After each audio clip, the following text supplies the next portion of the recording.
Then hello, welcome to RVN Music Zone.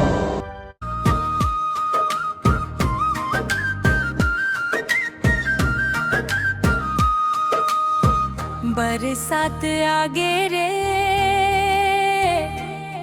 किसान के आस जागे रे। धरती दाई के अंचरा हरियर सपना लागे रे। बरसात आगे रे,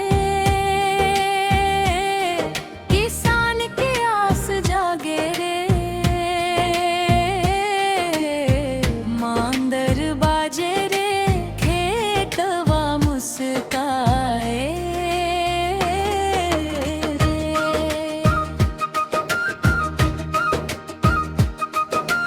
घन घन बदरा गगन मछागे, मेड़ू पर मोरवा नाचे रे। सौंधी सौंधी माटी के खुशबू मन के भीतरी समागे रे।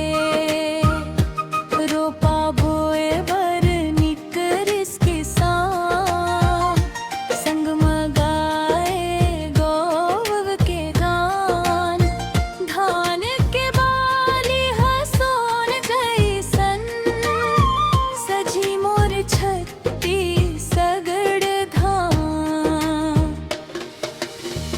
बरसात आगे रे, किसान के आस जागे रे। धरते दाई के अंचरा हरियर सपना लागे रे।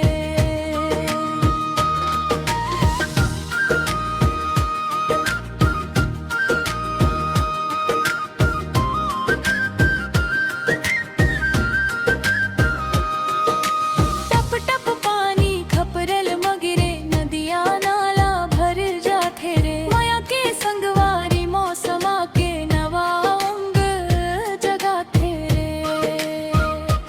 बंसी बाजे मांदर गूंजे, सुआ गीत ह गूंजे गाम।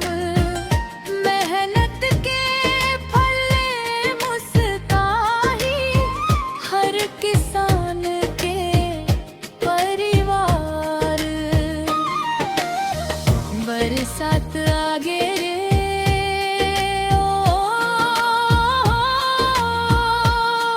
किसान के आस जागे रे।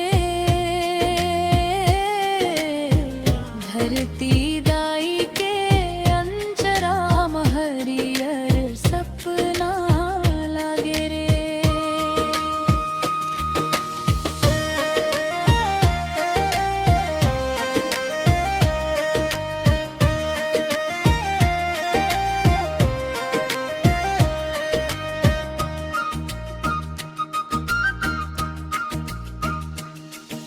यह थी छत्ती सगड़ी लोक गीतों में आमक खेती।